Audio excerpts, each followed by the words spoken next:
Okay, good afternoon everyone. If you can all hear us, I'm here with Chilwell to preview the game against Malmo tomorrow. If you'd like to ask a question, as always, please use the raise hand function. If you are struggling, drop me a text. That's me. We're going to start with Mark Irwin. So once this is loaded, get started, Mark.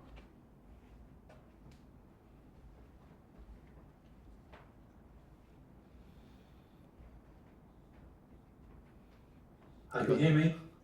Yes. Hi, mate. Hi. You're in fantastic form at the moment, Ben. I mean, it's a massive change from the start of the season when you sort of had that weird period when you went to the Euros, didn't play, and then sort of had 6 or 7 games again at the start of the season when you suddenly weren't in the team. Was there a point when you was asking yourself, well, what's going on here? How it's gone from being in the Champions League final to suddenly 2 months on the bench?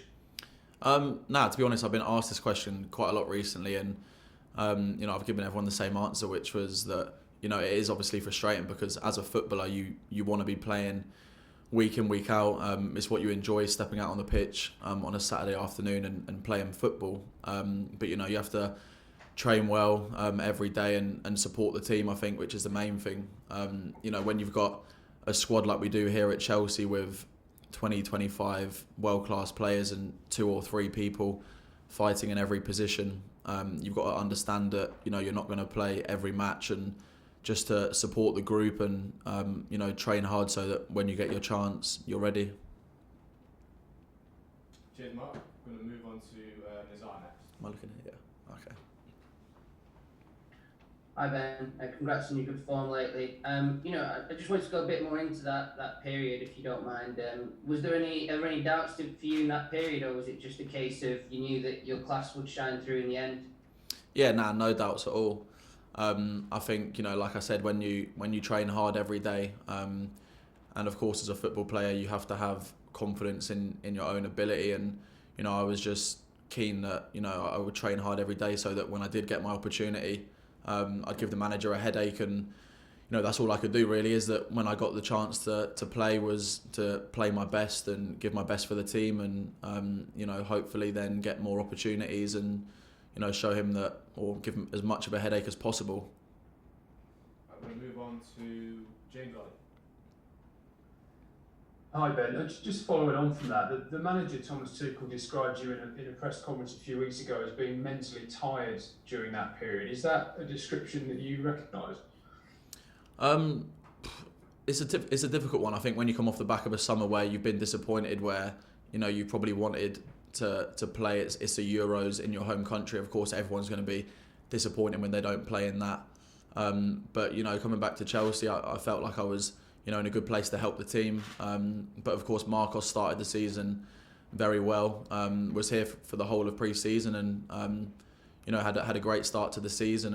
And I think like I mentioned, when you've got 2 or 3 brilliant players in each position, fighting for 11 shirts, you have to be realistic. And at that time, Marcos was playing very well, and I knew I had to be patient and bide my time and just support the group. And I think that's the sign here of the fact that we've got such a strong group that's doing well at the moment, is because there's no egos in this squad. There's a group of players that want to work hard for the manager, work hard for the club, for each other, and when whoever gets the chance to play gets their opportunity, they're ready.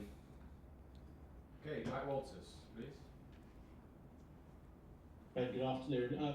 On the back of the disappointment of not featuring in the Euros, is becoming a goal machine the best therapy, because you had a tremendous goal scoring run last month?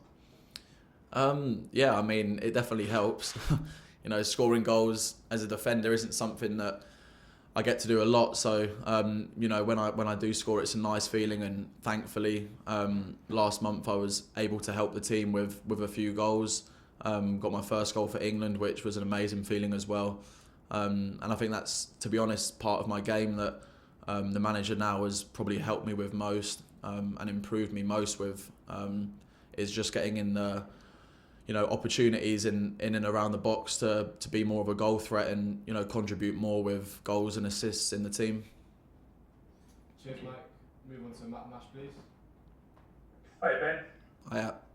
Oh yeah. Thomas was saying earlier that with all the goals that the likes of yourself and Reece have been getting, you should be considered more as midfielders than wing backs. Do you feel like that? Do you feel like a midfielder at times?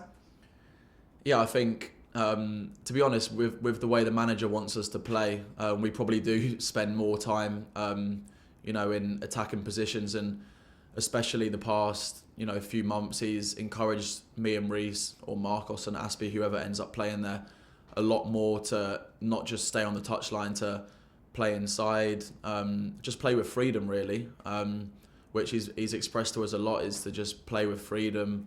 Me and Callum the past few games, or whatever the combination is on the wing, is as long as one of you's wide and one of you's inside, it doesn't matter which way round that is, and just get in the box as much as you can, help the team score goals. You've got a brilliant defensive unit behind you with, Tony next to me, or Malang the other day. You've got brilliant players behind you that can cover you, and just, express yourself, enjoy yourself, and help the team score goals, get assists. And I think at the moment, with the wing backs, that whoever plays, we're really enjoying doing that. Okay, we're going to go for two more, starting with the Moose, then James Robson. So, Ian. Hi Ben, how are you? Good, yourself? Yeah, good, thank you. So you won the Premier League, you won with us, you won the Champions League with Chelsea, so your cabinet is fairly full already with medals. But every year it gets more and more difficult with the teams around you, both domestically and across Europe, strengthening. So can you just talk to us about that? And also, we're coming towards the award season. Everyone's saying that Mo Salah is the best player in the world. Would you agree with that, or would you pick one of your Chelsea teammates? Obviously with the first question, I think, you look at the quality we've got, in the league across numerous teams, where a lot of teams have strengthened this season in different areas. And I think, you look at the games that are being played every week, the quality is improving every season. But, all we can do is focus on ourselves, and, we're confident the group that we've got here, if we work hard every day in training as a group and stay hungry to improve, stay hungry to, have success at this football club, that we're confident that we can bring more trophies to this club.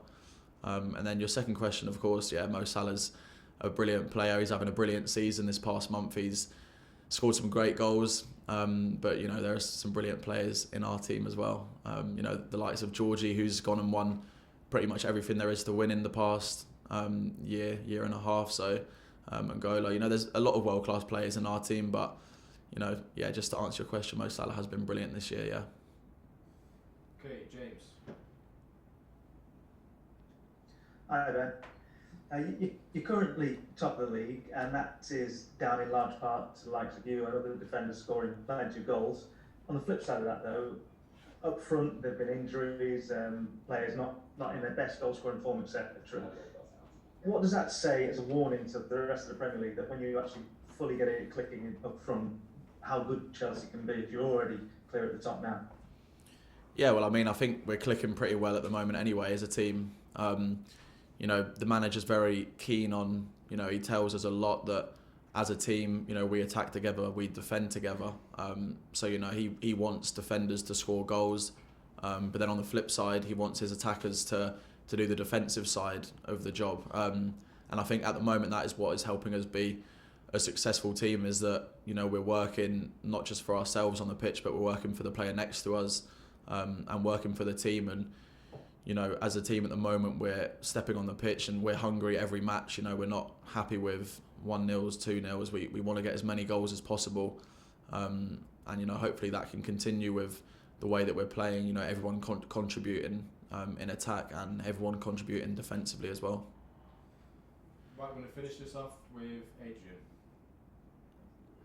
And just going back to the goals you've been scoring of late, is it a sort of a feeling that you can almost in some ways get addicted to, and as you get one and you get two and you listen to what our manager's asking you to do, and it kind of just encourages you to keep going, getting in those positions and contributing and helping the team in that sort of way, even though it's not primarily your job? Yeah, no, for sure. I think, like I've said, I've learned a lot under this manager in terms of positioning when the ball's on the other side, or just getting in the positions where you can score a lot more goals. it's quite funny actually, because after the game against Newcastle, obviously I didn't score, and we won a great win 3-0, but there was a little bit of me that was disappointed that I didn't get a goal. But then when you've got Reece on the other side getting 2 brilliant goals, of course buzzing for him, and it's nice that if one of us can't get a goal, that the other one's on the other side, doing a brilliant job to get 2. Okay, we'll finish it there. Cheers, everyone. Thank you. Jeez. Late.